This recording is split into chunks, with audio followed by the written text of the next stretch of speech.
Hello friends, how are you doing? Back on Ravi Sandhu's repair shop. We are working on 2005 Honda CR-V. The starter was giving an issue to begin with. It was felt like the battery, something wrong with the battery, but it was not the battery.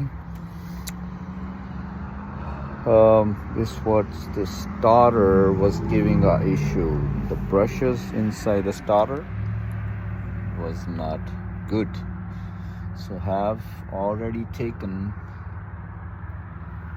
the starter out. It basically sits there,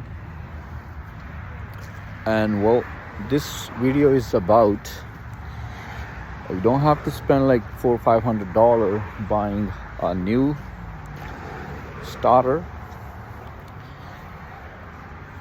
Most likely, if you're having issue with starter, it's usually the brushes.